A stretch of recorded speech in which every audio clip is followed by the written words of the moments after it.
part of the Press Play Podcast Network. Look up in the sky. It's a bird. It's a plane. It's Superman. This is Jason J. Lewis, the voice of Superman on Justice League Action. This is Mark Wade, writer of Superman Worldwide. You're listening to the Krypton Report.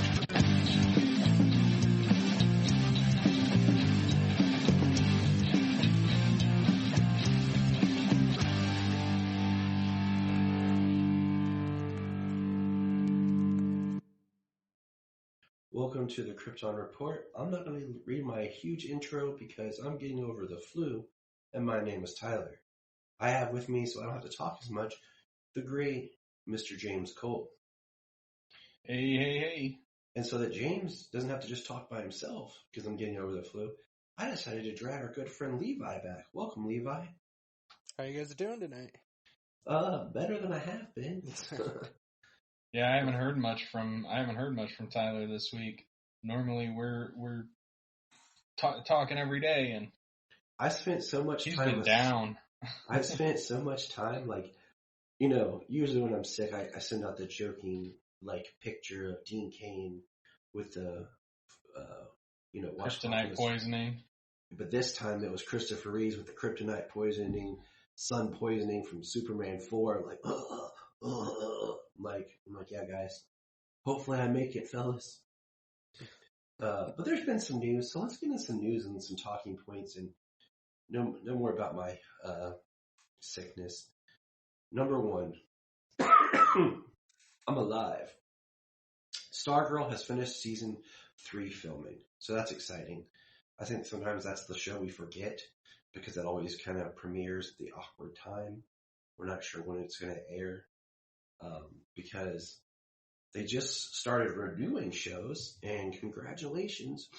We're getting season 3 of Superman and Lois, fellas. We're getting season 3. Awesome. How does that make you? Very excited to see that news. Yes. And then we're getting season 9 of The Flash. And that makes me happy because I will say The Flash's quality is coming back. It dipped. COVID didn't help it. COVID kind of ruined The Flash for 2 seasons. But that show still just has a special place in my heart. And about a season and a half of that I got to catch up on. Yeah.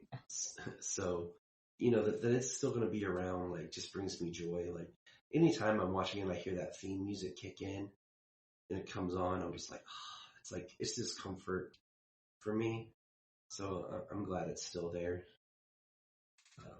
What about you, Levi? How you feel on The Flash? I am about 4 or 5 seasons behind, so that one I am a little indifferent on at this point, but I am trying to work my way through the Cicada season. So Cicada season was not bad, but then they did something in the mid of it, and I was kind of like, why'd you have to go that way? But I like the idea of the Cicada season.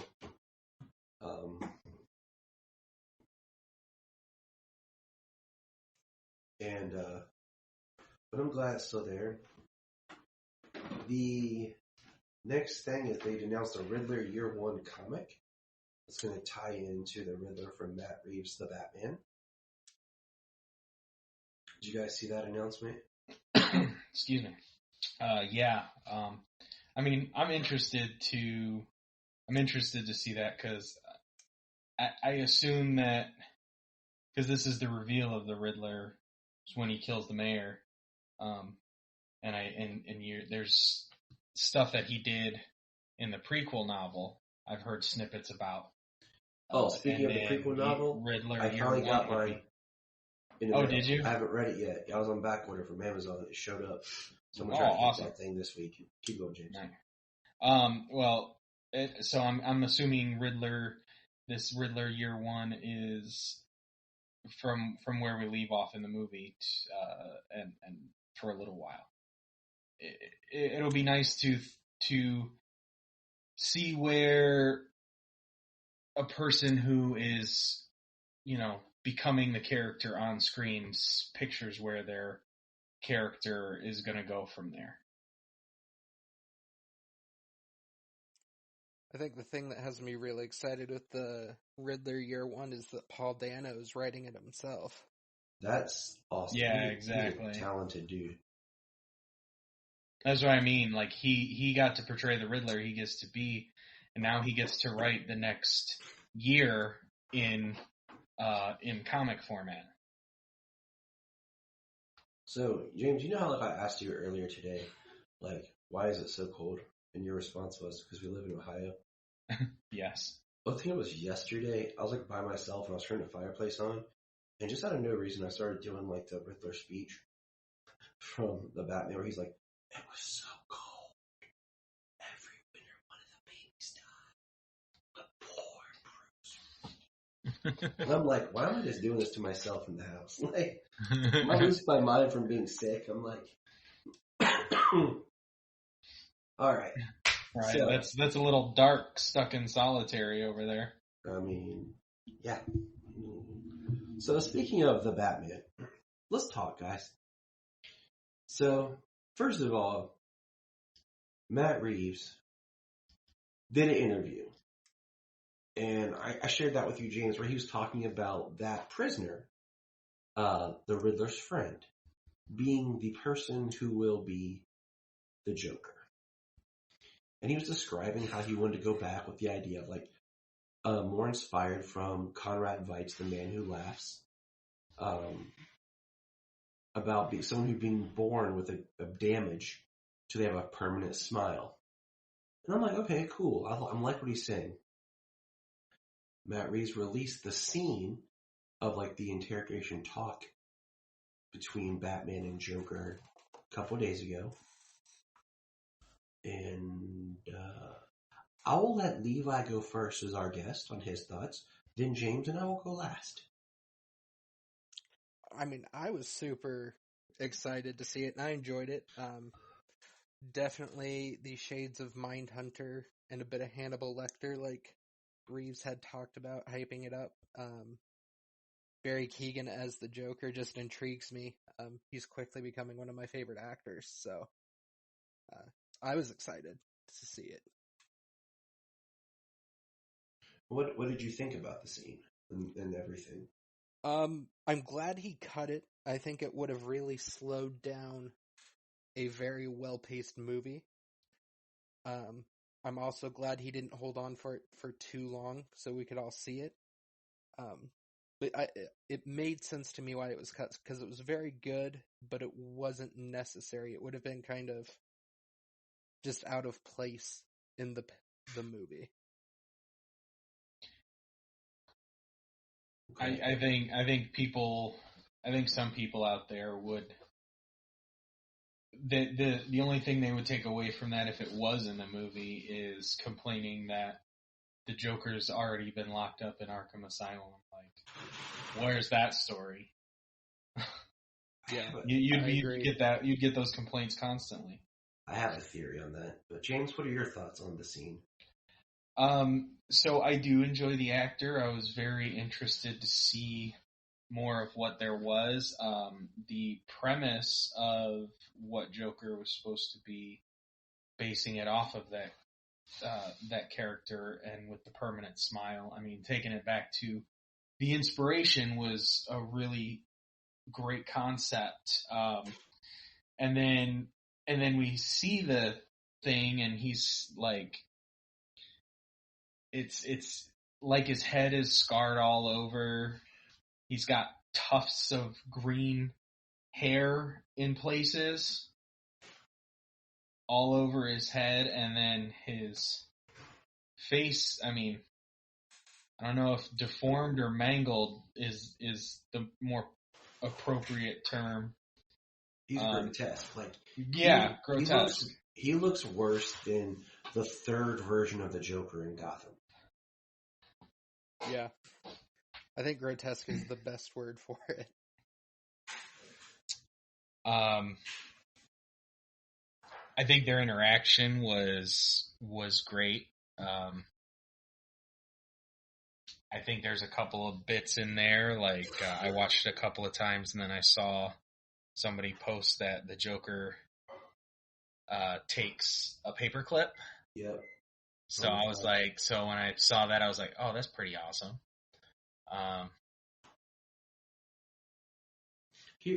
So here's my thought. I thought about what Matt Reeves was talking about everyone's not yet who they are. Right. So my working theory right now is that when Batman met this serial killer, he was the Red Hood. And he fell into the chemicals. And if you look, his body looks like a person who fell and got chemically burnt. Yeah. And and he's healing. So my thought is a lot of his mangled skin, like his nails, his hair, all this is because he's healing. And we know, like, state law is if someone's in any kind of state hospital, their medical care has to be met. So they're going to take care of him and heal him and everything. So my thought was the last time Batman met this guy, he was just a serial killer and he was the Red Hood and he's healing after falling in the acid. And that when he would then emerge and become the Joker. And he would have a different look. And that's kind of my headcanon about it, because I don't want this grotesque Joker. I mean, we got that look on Gotham. That was one thing I loved about where they were going with Leto, was a very clean looking Joker minus the tattoos, and the grill. We were supposed to get that story, but that's neither here nor there. But, like back to how Nicholson was a kind of clean Joker. I like Eddie being born with like the smile, and that can be done without being this grotesque hatchet face looking thing, Yeah, I mean he does look like a slasher movie serial killer. Like something you'd see when somebody gets their mask, where the killer gets his mask ripped off. But that's kind of like my headcanon kind of at the moment, is he's healing from his acid trip. Yeah. But his acting and the interaction was spot on. Like, I had heard that he was supposed to be a cameo in it and all this. So like I said before we saw the Batman, I made sure that Jania watched Eternals, because she had wanted to see it already, but I knew that he was in that. That's something that she could watch quite easily with him. And then when we saw it, she was like, "Who was that guy?" I was like, "It's like the guy from Eternals who played Druid." She's like, "Oh, interesting." So she was like, "All right, I'm in." So. I mean, he is very good. It's always compelling to see a very good actor portray a character, especially a character as iconic as the Joker. Yeah, I just like that it also kills Brian's theory, which just makes me laugh. So. See? Calvin and Plum laughing about it. Hey, we're going to press pause and hear a few words from our other podcasts on Press Play Podcast Network. Hello, Brooks here with the Books with Brooks monthly book club podcast. Here's how Books with Brooks works. We read one book a month and then we talk about it. Classics like Stephen King's The Shining, debut novels like We Are the Brennans by Tracy Lang, and tons of other compelling, life-changing stories, one book and 1 month at a time. So come read along with us and then listen in. This is Dan Jurgens, and if you want to have a good time, keep listening to the Krypton Report.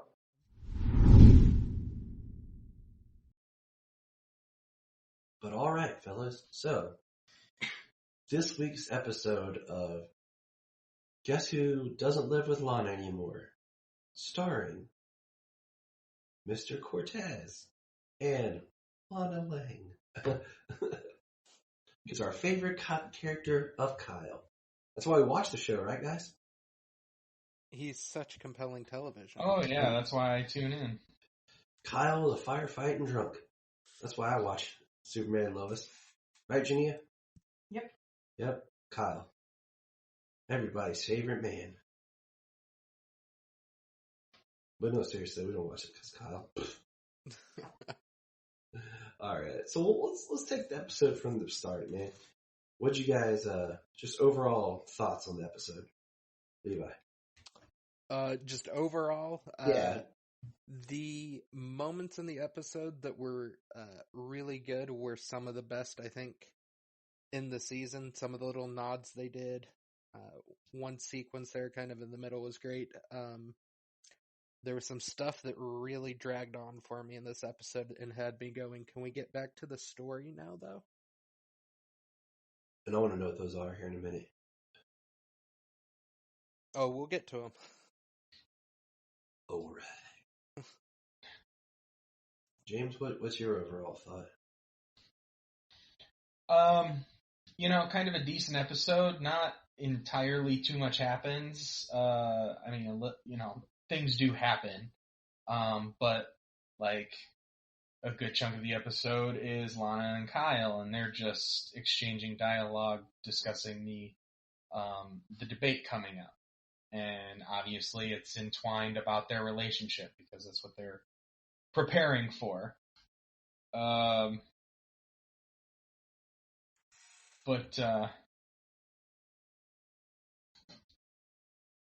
interested to see what happens next. Yeah. Is what I'll say. It was kind of a nice. I mean, it was a good episode, but it was kind of just like bridging from last episode we got to what we're gonna have for the rest of the season, because we've only got probably 13 episodes. 15 episodes. I want to say it's 15. I can't remember. I feel like that's what I heard when I listened to that one interview with Todd back before season 2 really started. So, how many did we get in season 1? I think it was 15, right? Okay. Sounds right. Well, I liked this episode. There were some beats I was kind of like, ugh. But I thought, not a lot happened action-wise, but I thought there was a lot of good setup and story and building the characters. So do you guys want to take it character, or you want to take it by, beat? Because I think it'd be easier to just go by characters. That works for me. So we'll start off with... Might as well start off with Lana and Kyle, since I kind of spoiled what they were going on. They're the most attached. Get them out of the way. Yeah, what they have going on. And they're also the most attached from everything else. So yeah, that helps a lot too. So Kyle shows up, and we find out that he's not living at the firehouse. He got himself a little sublet apartment. Hopefully it's not over top of the bar where the girl he cheated on with. That would suck. That would not be wise. Because why would you bring someone around your relationship to hang out with the person that you like, that you cheated on with? That doesn't make sense, right? Yeah. Am I right? I mean, I hope that would be too obvious for drama. I hope that they don't go that way. Yeah, like, hey, be friends with the person I cheated on you with, but whatever. Well, yeah, that's not like that's going to come up somewhere. But, and Lana's preparing her. Kyle's there to get the girls, but I only saw one. And he's going to take them to breakfast, and he sees Lana preparing for her debate. So Kyle tries to help coach Lana in questions that would come up for the debate. And I think he does a good job. He asks some questions, and one question being that he asks her is, how are you going to keep scandal out of Smallville? You can't keep scandal out of your house. And she kind of, breaks character, so to speak. And she says, it wasn't me who brought scandal into my home. And I think she says it was you. Did she say it was you? Or did she say it was my husband? I can't remember. I think she was still kind of addressing as the audience for the debate, but And then eventually she did go around to pointing it directly at him. But I think she started from the debate standpoint and then directed it towards him in the end. You know, but Kyle makes the point of that's something that's going to come up because the moderator's the mayor's hunting buddy.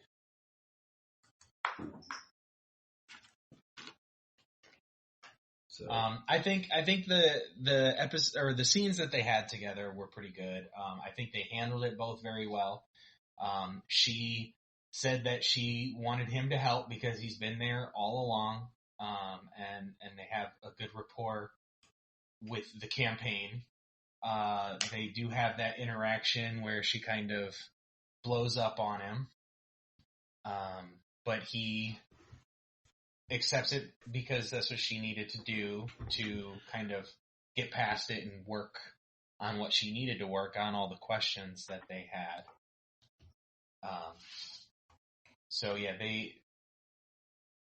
it was a very well written interaction. Levi, your thoughts? You're a big Kyle fan. I mean, I can't say the scenes weren't well written. I've got to agree with that. They were well done. To me, in an episode that was already a little slower paced, those ones in particular just felt like they dragged the pace down even more when there potentially was bigger fish to fry in the episode. I can agree with that. I can highly agree with that. Yeah, we do get a few big things in this episode from different characters. It was, I mean, if you think about it, like they're not in it that much. So I'm almost kind of curious what the next episode would be if those could have been scenes in the next episode. Yeah, like a way of combining. Well, like I said, hopefully this is a good episode an episode that bridges that. We get a lot of information for a lot of different people, and then it was a very good setup in this episode for things that are to come. True. So, I mean, for a show that's done really well and not had too much filler when it comes to the story and the pacing of that, I think, it and we'll see what happens next week, but I think it did well. I think it did what it's supposed to do mid-season here. I also think having the break that we had, and then getting this episode kind of killed momentum. Yeah. I think if we would have gotten the last episode, then watched this directly after it, I think would have helped with that kind of feeling. Well, it certainly would have left you on a wow, I kind of really want to come back. I want the next episode. Very intrigued for when it does come back. Right. So the next grouping will be that John Henry returns, and he's coming home from the hospital. And at the beginning, we see that he's being released. And he's doing well from his injuries, but he's having a little bit of memory issue. And we get some flashbacks here, which I thought was interesting, that they tied more tightly back, that we actually see the antimatter wave coming while the wormhole is open. So John Henry and then Nat goes through the wormhole right as the antimatter wave of crisis crosses it. So I thought that was pretty interesting. The flashback scenes had me excited. I took notes on this one because I knew you were sick, so I wanted to be able to talk a little more. And I actually have written down, nice for them to finally acknowledge crisis happened on the show. Yeah. So. Well, that was speculation we had as to how he got to this Earth to begin with.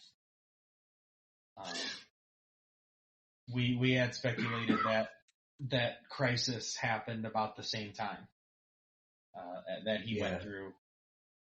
And the fact that his John Henry of the Earth had already have been something that had to have happened to him because two people from different Earths couldn't occupy the same Earth. But poor John Henry is having, like, what would you get, memory confusion? Because when he sees Lois, he forgets that's not his Lois. But then he's like, I remember now. Like, so, he's dealing with that. And then Clark, Natalie still has issues with Clark. And he was supposed to come pick John Henry and Nat up from the hospital, but of course he was being Superman. And we have a second scene with them where Nat goes off on Clark, and then John Henry and Clark talk about, she needs to learn that he's a different person and everything and spend time with her. And, which is why the flashback scenes were so important in this episode. Yes. To have Nat start to come to terms with, Lois being around who's not her mom, and Clark and Superman being around who's not the one who killed her mother. And then the final kind of scene is Clark gets a place for John and Nat to rent and live off the farm somewhere, and we see them go to it. And it's like a machine shop. It's like a garage with an attached apartment. Yeah, and it's a little run down and needs some fixing up, but with their skills, I think it's perfect for them. It's going to give them I was going to say, with their engineering skills, yeah. My first thought when I saw it was it's like their bunker that they would always show where he was building his right. So right, and they're going to build him a new suit, and it was nice to have him back. I like the buddiness of John and Clark, and that going on. So I liked having that element, and I'm glad he's back. I hope that the memory thing is just like for this episode, because I feel like we've already mined that emotion. Let's not drag it out anymore. Yeah. I'm definitely here for the Clark and John Henry buddy scenes, though. That scene with them discussing Clark's doubts that he could ever have a relationship with Nat, I thought was really... I like seeing Clark struggle as opposed to seeing Superman struggle, so that was a really good scene. At least for me. I agree. Well, in this episode, we get more Clark than we get Superman. Excuse me. I'm okay with that, because I like both characterizations. I think you need to see both sides and the way he's living and dealing with things. Life is both of them. I'm still waiting for, I don't know about you guys, but I wanted to ask you this, if you're both still waiting for Clark to confront Kyle, man to man, and punch him for cheating on his best friend. Just throwing that out there. I do think like an interaction with them is inevitable, but certainly not punch him. But I think you would feel the Superman level of disappointment directed at him. You know how he does. Yeah. I can see it happening at the debate. That's my prediction. Hey, I can dream, okay? He just walked up to Kyle and goes, whew, and Kyle just flies back. But all right, so the next grouping, I guess, would be kind of building up. I guess would be probably the boys before we get to Superman, Lois, and Allie, and the rest of the family. the fraternals. Fraternals, yes. Can I just say, like, I know John's being very, John is being very protective of Candace. And, like, one thing I told Jania is, first of all, I really want to know why they changed his girlfriend between seasons and didn't just let the drug-dealing girlfriend be the one whose father's the criminal in Central City. You know, like, why do we have to change to this new character that they're forcing on us? But if things were flipped, I don't think Candace would be trying to protect John. I think she'd rat him out to save her skin. Oh, yeah. You know, so John's taking all this heat, not giving up. He's going to complete school online. Smallville's football program was shut down for the rest of the season, forfeiting every game, and then they had to re-forfeit their wins.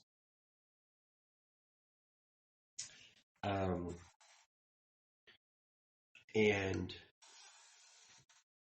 John getting a job, which I found interesting. Why not just put him to work outside in the fields of the farm? That was my thought, because I remember them saying, I think in season 1, that Clark was taking over the farm. Right. I mean, I know Clark can do everything in an hour. Farm. I mean, I know he could be back there, like, Clark can do everything by himself, but you know what I'm saying? Like, I know it's fall, so there's not as much, but there's still chores that can be done on a farm that John should be doing instead of working at a grocery store.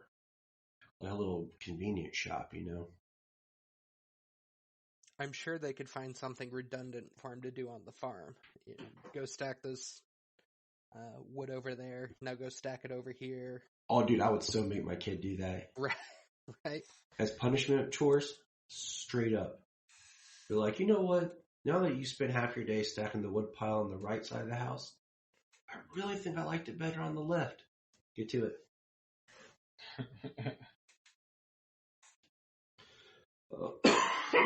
Excuse me. They even,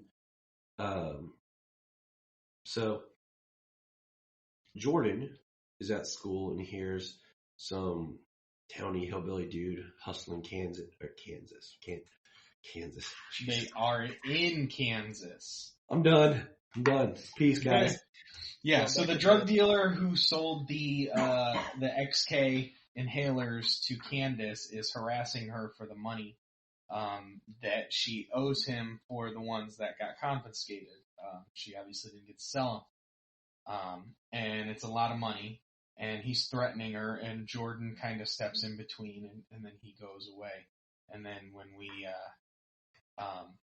when John gets off of work, he is walking Candace home, and they get pulled upon by said drug dealer on the street, and he starts and he takes XK, and he attacks John, and he goes to take Candace away, force her into his car.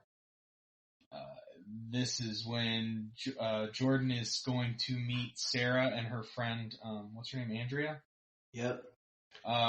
Sarah's friend, who she cheated on Jordan with, who she wants Jordan to meet and be friends with and be okay with, who is the one person she felt she could rely on about her dad cheating on her mom, who would understand about parents broken up. It's a little convoluted, and I'm like, okay. And I like Jordan's reasoning for agreeing to it. He's like, I got distracted trying to protect your girlfriend. He was like, yeah. I agreed to it. And he hears them. He hears them being attacked, and he runs in to save the day. Which is actually pretty cool, you know. You got super powered person versus this XK person. This guy on XK. Dude, Superboy begins. Yep. I cheered. When he uppercut him onto his car. Yeah, I'm glad he didn't throw him 30 feet. At least he uppercut him and sent him flying 30 feet.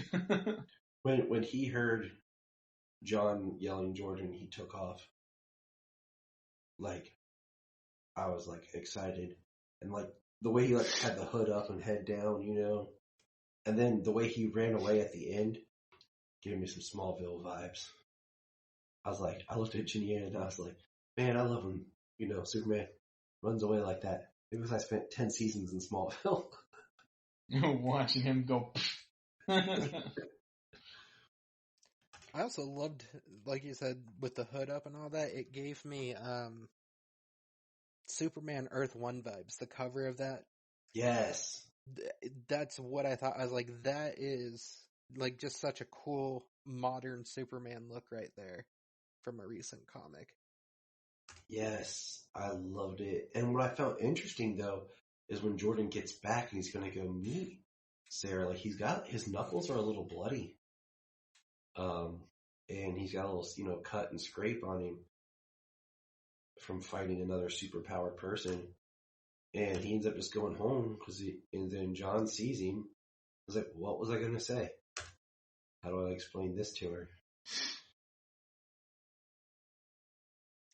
And then he calls him out and says, why didn't you tell me it was Candace? You know, he's like, that you're trying to protect. Like, you don't think I'd understand or something? He's like, why didn't you just tell me? Yeah, I'm a little concerned that he didn't figure it out on his own. Because how many people in that town would his brother be trying to protect over drugs? So I'm surprised that Pulitzer Prize winning journalist Clark and Lois didn't figure it out immediately. yeah, that's the one part of this drug storyline that's starting to like. You guys aren't really trying that hard to figure that out, are you? That and the fact that they, you know, last episode they ripped him about drugs and XK and all this, but they don't even bring up like you're half Kryptonian. Like this could have had no effect on you. This could have had major effect on you more than anybody else. Like the effects that this inhalers could have done to him could have been radically different than anyone else. You know, they don't even really bring that up into the discussion. No, they haven't. That's been annoying. The other thing is, one thing I did appreciate is when Jonathan asks Candace how much she owes the guy, and she says, more than we got. Because I like when they talk in roundabouts and not in exact numbers in shows and stuff where they have to put prices on things. I don't know, I just always like that better than trying to put a finite price. Because sometimes it doesn't always age as well. Because, I mean, honestly, guys, you know, I'm not into, you know, street drugs or whatever. But if someone was selling inhalers that gave you powers like Superman, I'm pretty sure that whatever one inhaler dose would go for would be a lot of money. Yeah, I don't see the people around Smallville actually being able to afford that. The high school kids around Smallville. Yeah. Like, you would have to sell it, like, you'd have to start, like, diluting it down to, like, okay, this is only worth an hour, and it's, like, $600 or $1,000, you know? Yeah, how do you put a price on superpowers? Exactly. Even temporary superpowers. Exactly. In a world where everybody wants to be Superman.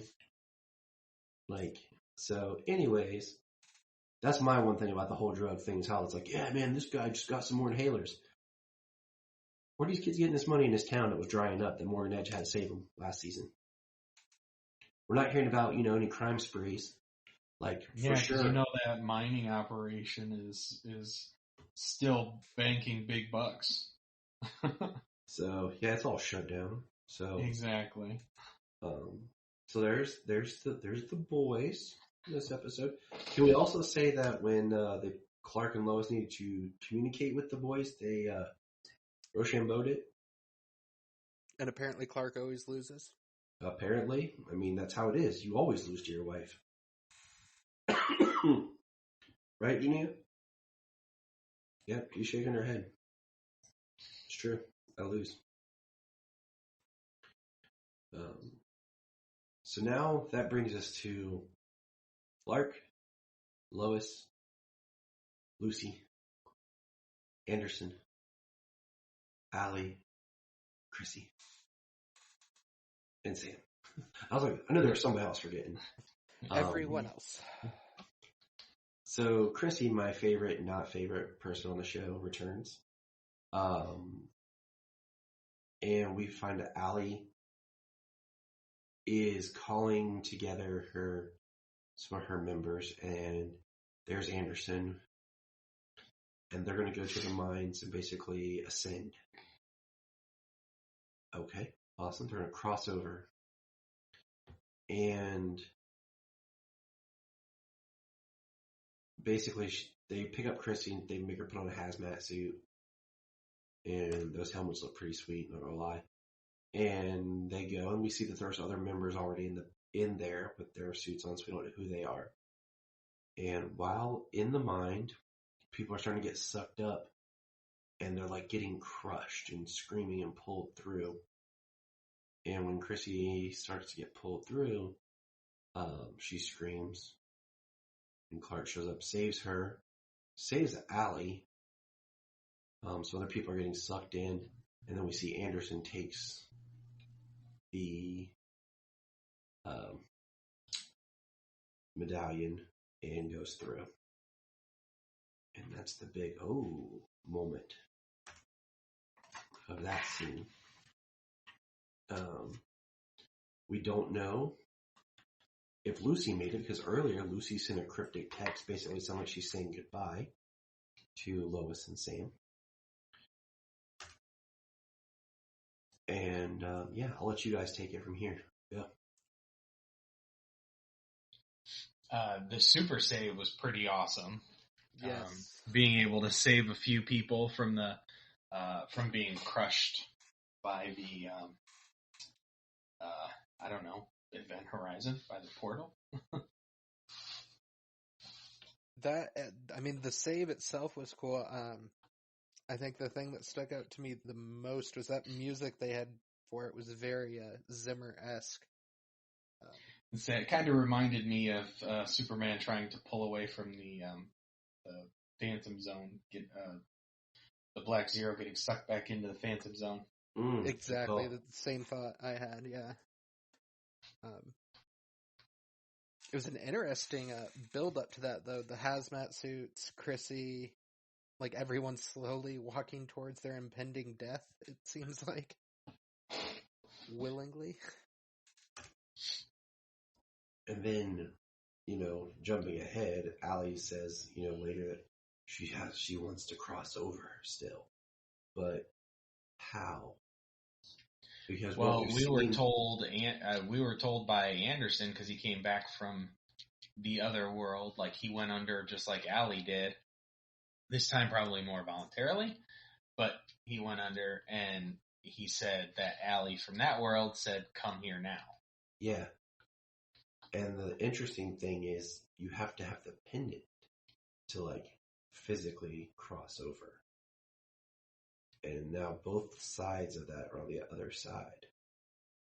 Is it both, or did he just take the pendant that he got from Bizarro? Does Allie still have her pendant? I thought she had both of them, because she was bringing both of them over. I mean, I would assume she had both of them, but I think he I'll have to go took back the and watch one. it. Well, he had one, and she had hers, but I thought she had them together. Somehow, I don't know. I'll have to watch it again. I don't know. I mean, I think that he gave her that. And he showed her I don't know. Maybe he handed it over. Maybe he didn't. I need to watch it again.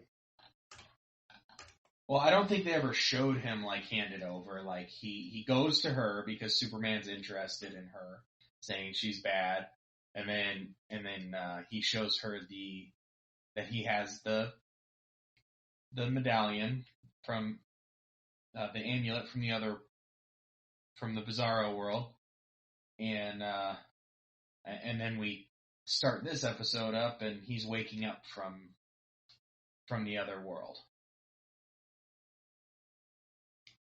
So I think they cut right over. They cut right over that. I mean, that's all we can assume, I guess.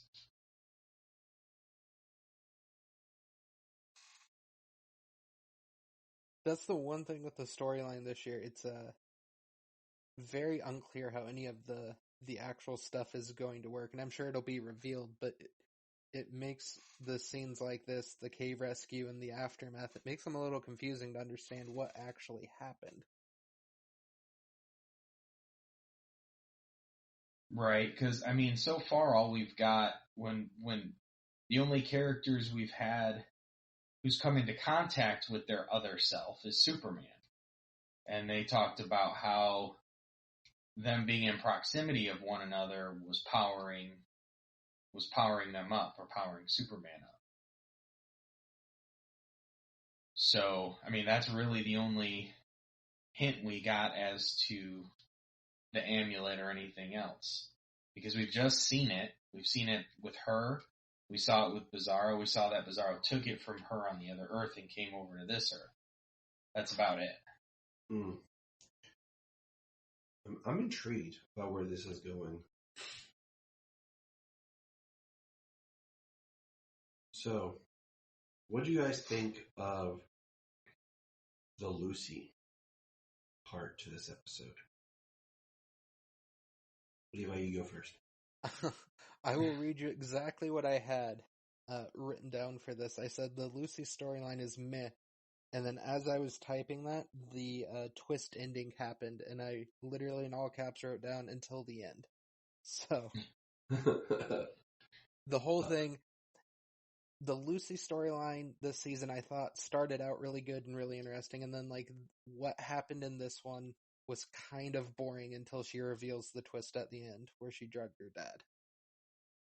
I knew it. To steal his DOD badge, I think, she's probably going to try and break Ellie out. Because I'm sure she can just walk into a Department of Defense facility and open the cell and take her out, As soon as they showed him with that cup, I was like, you poor man. This is why I only drink things from cans and bottles. Okay? I'm picky. I don't trust even my wife. She makes me tea. She might be trying to slip something in there. She might be trying to take me down. Trying.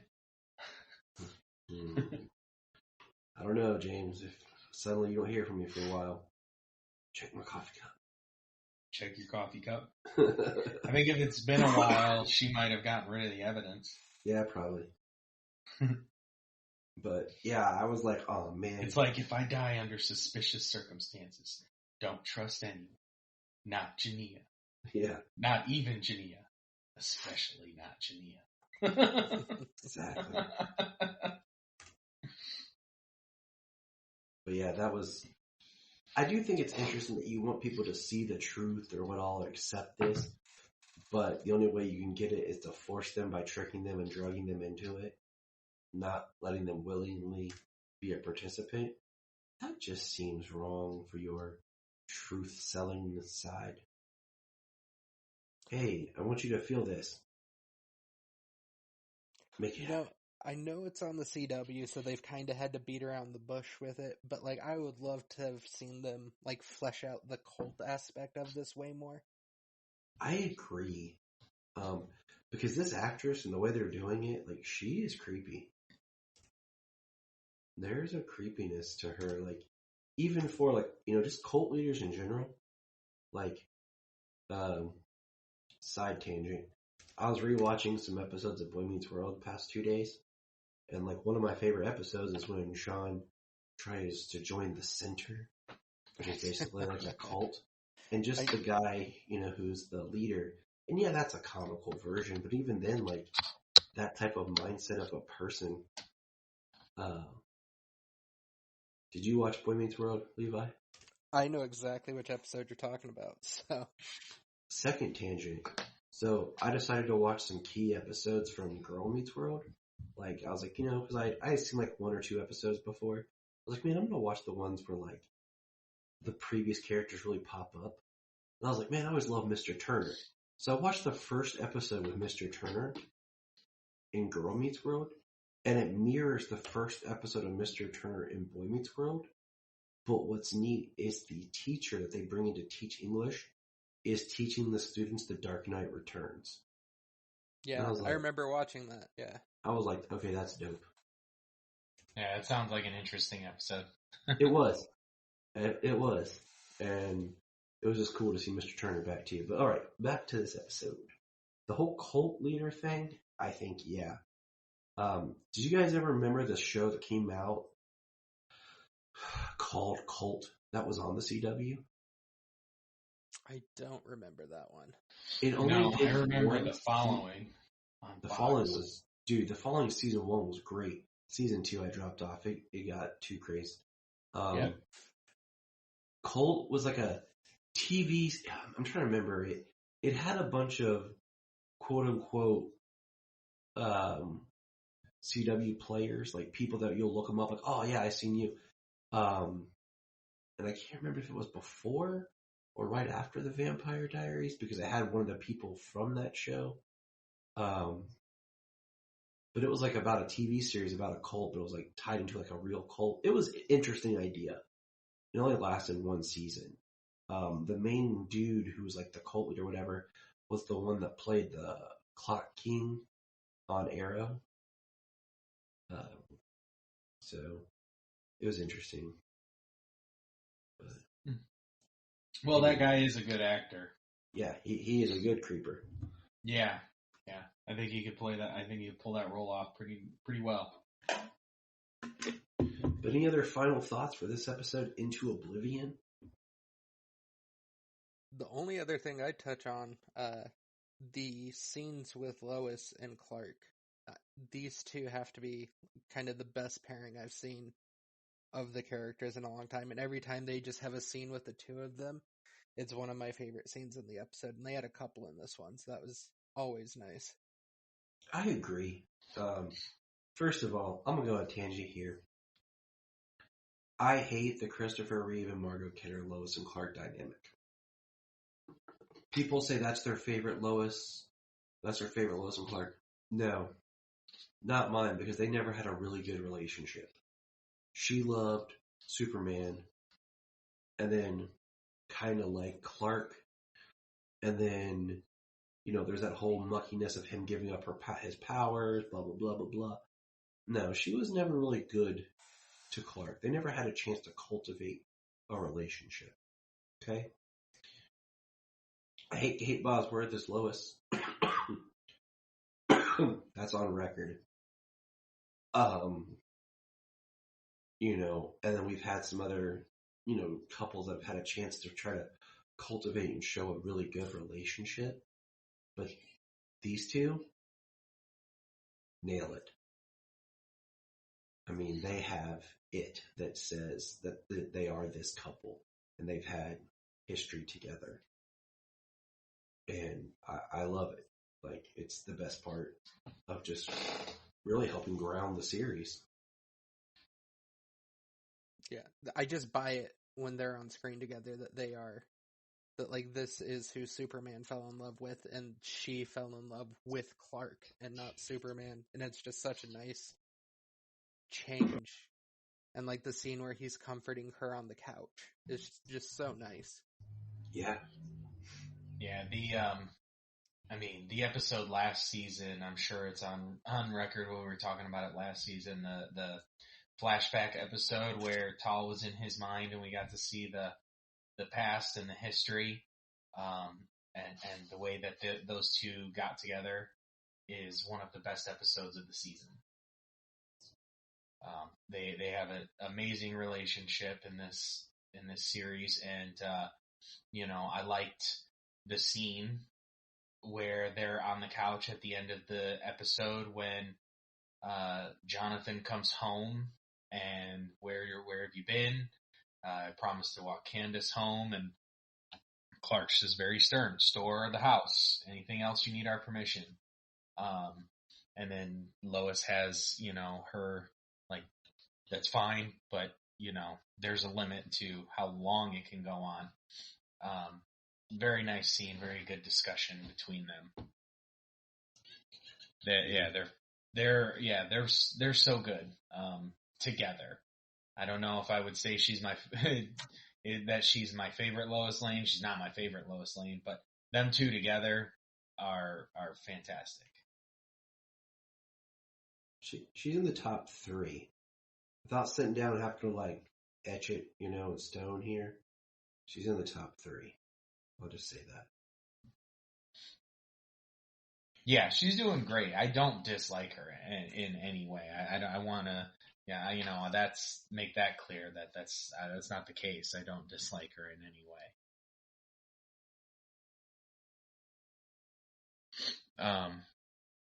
Like I said, it was a good episode. It was a little slower, but there was kind of a lot of setup coming back from the break that we had.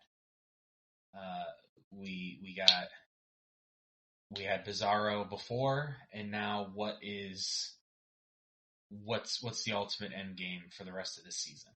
And that's what I'm excited to see happen. We got that twist at the end where Lucy said she was the failsafe. There's more plans in the works, and I want to see them. All right, fellas. Any other final thoughts, Levi? No, nothing else from me. All right. Oh, hey. Thanks for being here, Levi. Go ahead and let people know where they can catch you online, drop your thoughts, your opinions. You're always fun to chat with on Twitter. And, oh yeah, wait, hold on. We didn't have our quick conversation. Levi has an addiction similar to mine. Which one? I have many. So, Levi's been indulging in buying McFarlane figures. More? What's some new ones that you got, Levi? I actually, the two newest ones I got are the Batman and Superman from The Dark Knight Returns. So. Nice. I guess you could also tack on the Pattinson, Batman, and Riddler as well, but those are a few weeks older. It has become quite a problem, and my wife is unhappy, so... Jania has not crossed that threshold yet. But within the past month, I bought The Flash from Zack Snyder's Justice League. I got, I got the black suit variant animated Superman, The Dark Knight Returns Superman. Solomon got the Red Hood from Gotham Knights. I feel like I'm missing one. I knew you were going to ask, so I went through and since we're just talking Superman on here, I went through and figured out which Superman McFarlanes I have. I have both of the animated Supermans. I have the Action Comics 1000, both of the Cavill variants, both of the Superman Unchained, Death Metal, Rebirth, Dark Knight Returns, and I have the Solar Suit Superman on pre-order. So I have on pre-order the Solar Suit. Is that the one you're talking about with the beard? Superman Lois one? Yeah. Can't wait for that one. I have the Superman fighting the Batman where he's like Doomsday. The Devastator one, yeah. Yep, I have that one. Oh, I bought Steppenwolf. That's the other one I bought recently. I bought the Justice League Steppenwolf. I've been sadly, and it is sad, I've been very good at not buying all the McFarlane figures. But I want them. I just pre-ordered the John Kent Superboy. Yeah, I'm going to be better going forward, but my intention when they first started coming out was I'll get any Superman one, and then I'll get the Zack Snyder ones. And that quickly has not been the case. So I do really want to finish my Zack Snyder's Justice League collection, though. Yeah, I do have the gold edition armored Darkseid and the yellow or the blue suit exclusive Superman, the Target exclusive Superman. I haven't gotten the black suit yet. I need Batman and Cyborg, and then I guess technically I would need Wonder Woman from Wonder Woman 1984. since they didn't make a Zack Snyder Justice League Wonder Woman figure. So it's just that.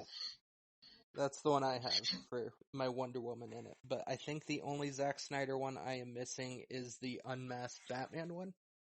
So I've got both Darkseids, Steppenwolf, Aquaman. I've got both Flashes now that both of them are out. You win. My wife, I'm sitting next to a tote in my office where I have them next to me. So I also I bought plastic, and I bought a binder, and I started keeping all the cards in plastic like I did when I was a child with my trading card collection. Nice. I have been considering doing that as well. I didn't know what to do with them, and I was just like, why not just get plastic and have them display and flip through? And my kids think it's the coolest thing ever. Like, oh, we can look through all that. I'm like, yep. Heck yeah, that's awesome. So now we've talked McFarlane Toys because we are men in our 30s playing with action figures. And you know what? It's cool. Just trying to recreate our youth. Right. Now we can end the episode. Good night, everybody. Good morning, good night. All right, so where can people talk with you online, Levi? You can find me on Twitter at Round Superman. James, where can people find you? And we're out of time. Goodbye. Well, see ya. Where is Chris? But yeah, James, where can people chat with you?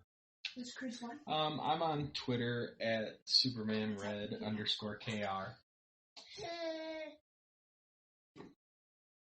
And you can find me just at Krypton Report. So remember, everybody, check out our Patreon. We are getting ready to do. I put an announcement up. We're going to do some cool new stuff with Patreon. We want to give 5 episodes a month of different styles. So check it out. $1 a month for Patreon. We have a cool commentary coming up soon. And remember, an awesome commentary, a new show that'll be interesting to talk about, one of our random discussion episodes. Yes. And that's what's going to be fun about the Patreon. Remember to check out Krypton Report on all social media platforms. Go to linktree.com/Krypton Report. You find all of our information right there. And if you want to keep Krypton from exploding, join our $1 a month Patreon. That's right. For $1 a month, you'll get extra special content that you don't get on the main show, like movie commentaries and whatever else comes out of our podcasts. So check it out, patreon.com/Krypton Report. But also, if you love Superman and DC Comics, please listen to the following: The Last Sons of Krypton, Superman the Animated Podcast, Holy Batcast, The Geek of Steel, Digging for Kryptonite, The Aspiring Kryptonian, The All-Star Superfan Podcast, and Superboy the Legacy Podcast. Enjoy.